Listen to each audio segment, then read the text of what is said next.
네, 안녕하세요. 수능 국어를 가르치는 국어강사 양승찬입니다. 오늘 어제에 이어서 우리가 크리스마스 고전시가 특강을 좀 이어서 해볼 텐데, 오늘은 고전시가 작품을 한 3편 정도 읽어보면서, 고전시가가 이런 정도의 포인트를 잡으면은 상당히 쉽게 읽히는구나. 뭐, 이 정도 셈이 오늘 보여드리려고 합니다. 크리스마스인데, 뭐, 마냥 노는 것보다는 이렇게 또 우리가 고전시가 공부도 하면서 그렇게 보내는 게 보람차시지 않으실까 생각을 하면서 우리 한번 같이 오늘 열심히 공부해 봅시다. 자, 우리가 오늘 세 작품 정도를 볼 건데 첫 번째 작품은 24학년도 6월 모의고사의 한거 18곡입니다. 물론 이것도 보기 내용이 있을 것이고 그렇지만 우리가 그냥 바로 한번 읽어보도록 할게요. 지난번에 짧게 한번 읽어봤던 내용인데 우리 이 일수까지는 기억이 나시죠? 평생에 원하는 게 충효뿐이었어. 이 두 일 아니면 짐승이나 다르겠느냐. 그래서 마음에 충효를 하고자 해서 10년 동안 방황을 했다. 그 얘기 무슨 소리야? 10년 동안 과거 글 공부를 했는데 결국 이루지 못했다. 그래서 비록 못 이뤄도 나는 강호가 좋아. 무심 어조는 절로 한가하였나니 조만간 새살이 있고 너를 쫓으려 하노라. 자, 여기 이제 고전시가에서 무심이라는 단어가 상당히 많이 나와요. 무심이라는 단어가 두 가지 의미가 있어. 1번은 욕심이 없다. 그리고 2번은 관심이 없다. 우리가 현실에서 요새 쓰는 말은 이 관심이 없다잖아요. 근데 이제 고전시가에서는 상당히 잦은 빈도로 욕심이 없다 이런 뜻으로 쓰이기 때문에 기억을 해두시면 좋습니다. 그래서 이 욕심이 없는 어조어는 어조, 물고기와 새는 절로 한가하였나니 조만간 세상 일 있고 너를 쫓으려 하노라. 누굴 쫓겠어? 어조를 쫓으려 하는 거겠죠. 출은 뭐예요? 출사. 처는 뭐예요? 처하다, 은거하다. 그러니까 출하면 치군택민을 할 것이고 처하면 조월경운을 할 것인데 그러니까 출사하면은 임금을 보필하고 백성을 보살피고 그리고 이제 처하면 자연을 즐기겠다. 이 똑똑한 군자는 이것을 즐기나니 뭐 똑똑한 이런 거 몰라도 되죠. 군자 정도는 알 수 있으니까 군자는 이것을 즐기나니 하물며 부귀는 위기라서 가난하게 살겠다. 나 앞으로 어떻게 살겠다? 부귀하게 살지 않겠다. 나 가난하게 살겠다. 이 정도 해석 충분히 가능하시죠? 날이 저물거늘 할 일이 없어. 왜 할 일이 없어? 나 지금 자연에 있으니까. 소나무 문을 닫고 달 아래 누웠으니 세상에 티끌 아주 먼지 같은 조그만 마음도 하나도 없다 이거야. 그죠? 이제 속세에 대한 어떤 그런 마음이 없다. 성현. 과거에 이 훌륭하신 이 성인 현자분들의 가신 길이 만고의 한 가지다. 만고의 한 가지인데 은하거나 현하거나 은은 뭐예요? 은거. 현은 뭐야? 이 현, 나타나는 거. 그러니까 출사하는 거. 은하거나 현하거나 도가 어떻게 다르겠어? 도는 하나다 이거야. 도는 한 가지 길이요. 다르지 않으니 아무 덴들 어떠리. 그러니까 내가 지금 아까 출하고 출사와 은거 사이에서 고민을 했잖아요. 그러니까 이 훌륭하신 성현들이 이 은하거나 현하거나 도는 하나다. 이 어느 길로 가도 결국 이 큰 도에서 만나기 때문에 아무 데도 상관이 없다. 뭐 이런 의미입니다. 그래서 강가에 누워서 강물을 보는 뜻은 세월이 빠르다. 좋다는 거예요? 나쁘다는 거예요? 우리 좋은 일 할 때 세월이 빨리 가? 나쁜 일 할 때 세월이 빨리 가? 우리 좋은 일 할 때 세월이 빨리 가죠. 세월이 너무 빠르다. 강가에 누워서 한가롭게 강물을 보는 뜻은 세월이 빠르니까 내가 100년을 살아도 길겠느뇨? 길지 않다 이런 거죠. 그래서 10년 전, 10년? 10년이라는 키워드 어디서 나왔어요? 아까 우리 십제황황에서 나왔죠. 그러니까 10년 전에 내가 진세에서의 일념이 그 생각이 진세 모르셔도 돼요. 그 10년 전의 생각이 얼음 녹듯 한다. 내가 10년 전에 무슨 생각했어? 글 공부해가지고 벼슬을 얻어서 출세하려고 했잖아요. 그 생각이 얼음 녹듯이 한다. 뭐 이런 얘기. 그러니까 출사와 은거를 고민하는 양반, 사대부의 어떤 관념을 잘 보여준 작품이었고 자, 다음 작품은 우리가 여성 화자에 대한 작품을 한번 읽어드릴게요. 이거는 허난설헌이라는 작가의 규원가라는 작품입니다. 여성 화자의 어떤 심리, 이별한 여성 화자에 대한 심리를 잘 드러내주는데 한번 읽어볼게요. 공후 배필, 공후, 뭐 이 정도 단어 알아두시면 좋은데 공과 후, 그러니까 다 높은 위치를 가진 사람인 거죠. 그런 배필은 못 빨아도 군자호구, 그냥 어느 정도 되는 착한 사람을 원했는데 호구 뭐 그런 거 아니에요. 좋은 짝 뭐 이런 걸 원했다 이런 거야. 삼생, 전생, 현생, 그리고 미래의 생. 삼생에 이 원업, 그러니까 업보요. 이 월화가 이제 결혼 맺어주는 사람이죠. 그래서 그 인연으로 장안에 있는 어떤 경박한 사람을 내가 꿈같이 만났다 이런 건데, 당시에 내가 마음이 살얼음 디디는 듯 마음이 막 편하지는 않았는데 3528 겨우 지나서 천연여질이 절로이니 막 이런 단어가 여러분들이 모르시면은 넘어가셔도 돼요. 그때 이제 마음이 살얼음 디디는 듯 했다. 우리 현대시 할 때 기억나시죠?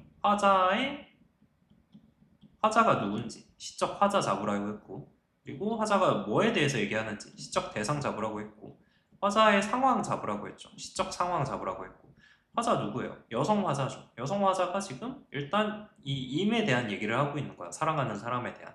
그리고 지금 무슨 상황인지 알아가고 있는 거예요. 그런데 내가 옛날에 누구랑 결혼을 했어? 어떤 공무배필은 못 팔아도 엄청 뭐 대통령 부인은 아니어도 내가 어느 정도는 되는 사람을 원했는데, 착한 사람을. 그런데 이 어떻게 삼생의 워너비우 전생의 이 인연으로 경박한 사람을 만났다 이런 거예요. 그래서 마음이 살얼음 디디는 듯 했고, 이 얼굴 이 태도로 내가 그때는 젊은 얼굴 젊은 태도였겠죠? 100년을 가자 이렇게 기약을 했는데, 이 세월이 훌훌 가고 조물 이런 거 많이 나와요. 조물주라는 거죠. 조물주가 다시 시기가 많아. 그래서 내가 잘 사는 걸 두고 볼 수가 없다 이런 거예요. 그래서 봄바람, 가을물이 배우리에 북진하듯, 이런 것도 나오는 건데 이제 오늘은 넘어갈게요. 시간이 뭐 빨리 지난다 이런 거예요. 그래서 설빈환, 아름다운 얼굴을 어디 두고 보기 싫은 얼굴이 되었구나. 그래서 면목가정 이런 거는 해석이 나오기 때문에 해석 보면서 읽으시면 됩니다. 화한 요 정도는 우리가 알아두시자. 내 얼굴을 내가 보니까 어느 임이 날 괴수냐, 괴다 요 정도 알아둘까요? 괴다는 이 사랑하다 뭐 이런 거예요. 그래서 내 얼굴을 내가 보니까 어느 임이 날 좋아하겠느냐 뭐 이런 의미로 해석을 하시면 됩니다. 옥창에 심은 매화가 몇 번이나 피었다 치고 겨울밤은 차고 찬데 눈은 무슨 일이고 여름날은 길고긴데 굳은 비는 무슨 일이냐. 그래서 세 번의 봄이 왔다 갔다 할 동안에 좋은 시절, 호우 시절에 경물, 바깥의 경물은 시름이 없어. 시름이 없겠지. 근데 시름은 누가 있는 거야? 내가 있죠. 화자인 나가 있어. 그래서 가을달이 있고, 지금 뭐 겨울 지나고 여름 지나고 가을 얘기하고 실술, 이 귀뚜라미가 울고 있는데 실술 이런 거까지는 잘 모르셔도 돼요. 실술이 뭔지 몰라도 뭔가 울고 있구나 요 정도. 그래서 긴 한숨 지는 눈물이 속절없이 햄은 정도는 알면 좋겠다. 햄 뭐예요? 헤아림, 그러니까 생각. 긴 한숨 지는 눈물에 속절없이 생각만 많다. 아마도 모진 목숨이 죽기도 어려울사. 그러니까 힘이 없고 혼자 외로우니까 이런 슬픈 감정이 드러나는 거죠. 그래서 도로 혀 풀쳐내니 풀어서 헤아리니 이리하여 어찌하겠느냐. 그래서 내가 청등을 돌려놓고 녹기금은 뭔지 모르셔도 우리가 금이라는 단어는 이 한 글자, 우리가 끝단어 이렇게 한자 한 글자씩 기억하는 게 되게 좋거든요. 등 뭔지 몰라도 우리가 라이트인 거 알잖아. 우리 전등 같은 거.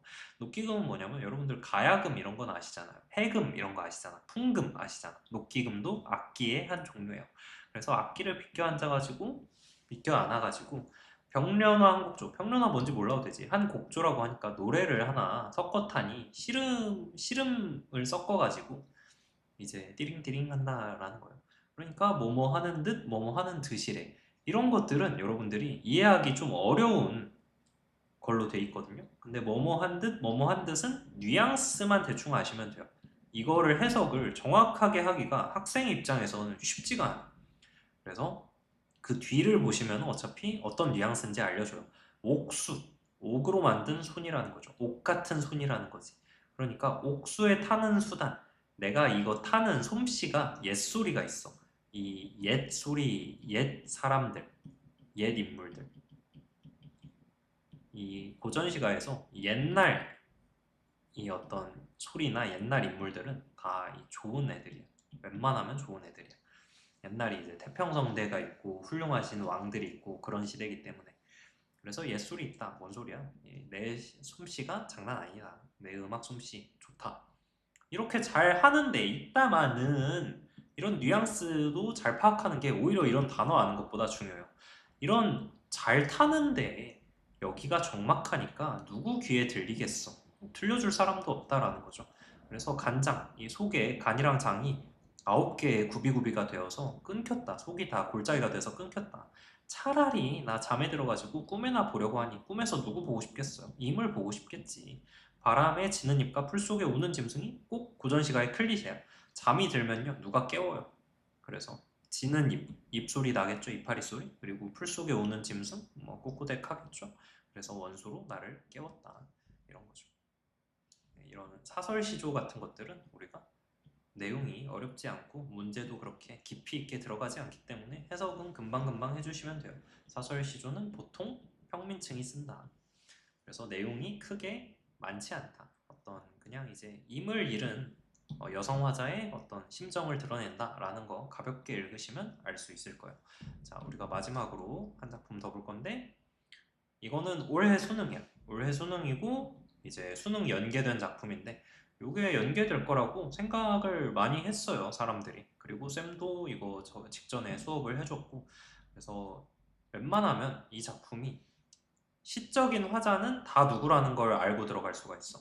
화자는 이 암행어사, 어사 들어보셨죠? 어사라는 거는 다 알고 들어가셨어야 하고 웬만하면은 다 이제 그냥 읽어도 또 알 수가 있어요. 왜냐면 이제 이 봉고파출이라는 단어가 암행어사가 고을원을 파면하고 관가의 창고를 잠근다 이런 데에서 우리가 충분히 또 화자가 암행어사구나 이런 걸 유추할 수 있기 때문에 근데 뭐 알고 들어가면 편했을 것이고 몰랐더라도 해석은 할 수 있었겠죠.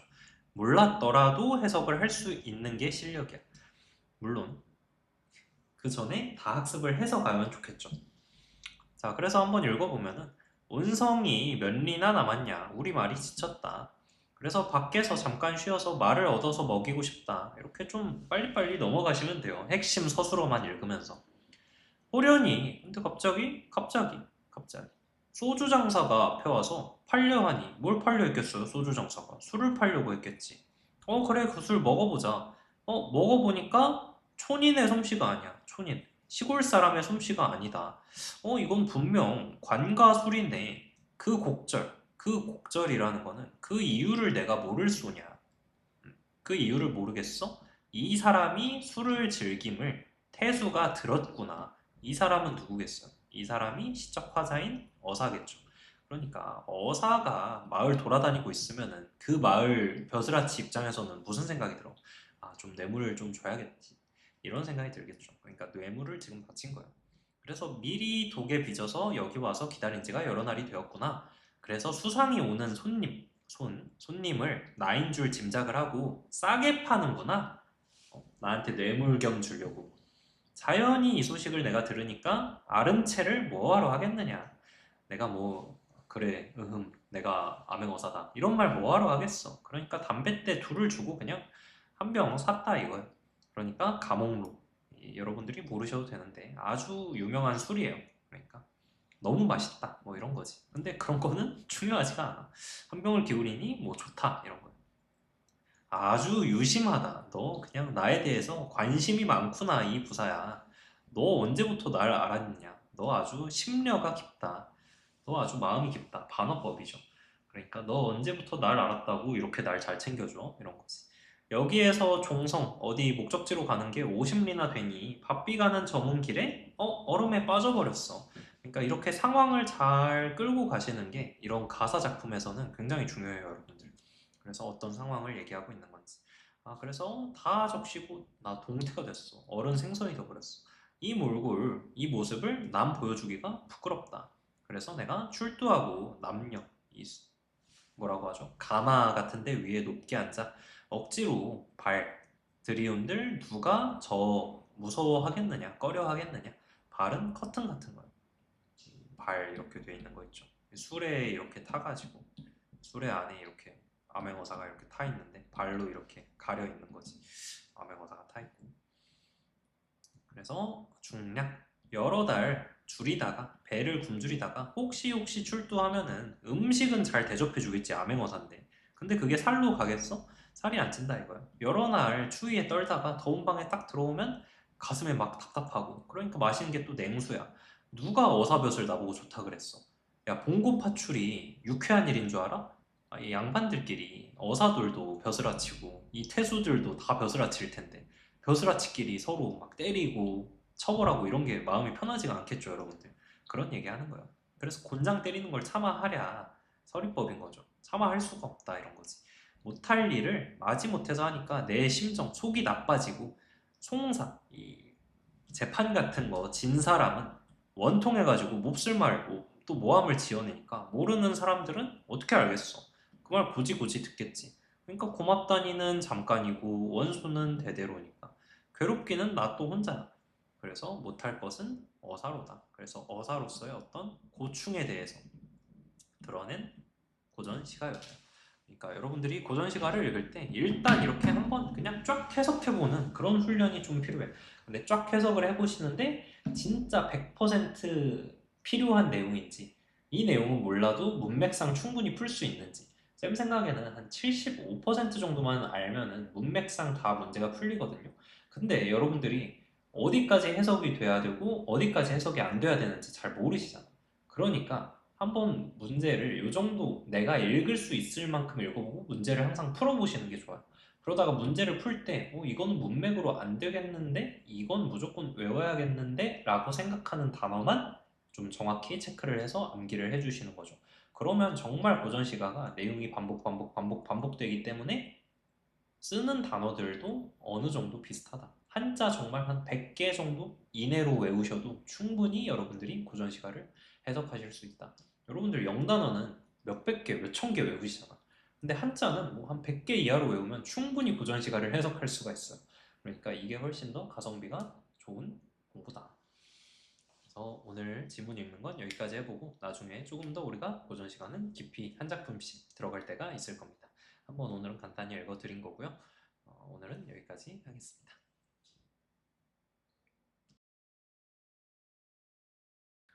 네, 우리가 이렇게 고전 시가를 한 세 작품 정도 읽어봤는데 생각보다 읽을만 하죠, 고전 시가. 읽다 보면 또 재밌는 부분들도 많기 때문에 여러분들이 고전 시가를 읽으시면서 좀 그 시대에 대한 어떤 이해 그런 것들이 좀 넓어지시면 좋을 것 같아요. 그냥 단순히 하나하나 말의 해석에 좀 집착하기보다는 왜 이런 말을 했을까? 왜 이런 화자가 이런 상황에 놓여 있을까? 그런 걸 생각을 하시면은 우리가 조금 더 폭넓은 이해가 되시지 않을까? 그러다 보면 또 자연스럽게 해석은 따라오는 거죠. 우리가 이렇게 오늘 크리스마스인데도 불구하고 쌤도 크리스마스에 다른 거 안 하고 수업을 했고 여러분들도 크리스마스에 특강을 듣고 있고 뭐 크리스마스에 안 들으실 수도 있지만 이렇게 하니까 참 보람찬 크리스마스가 됐네요. 그죠? 이제 남은 연말 날씨가 많이 추운데 감기 조심하고 우리는 또 다음 시간에 수업으로 만나도록 합시다. 오늘도 고생하셨습니다.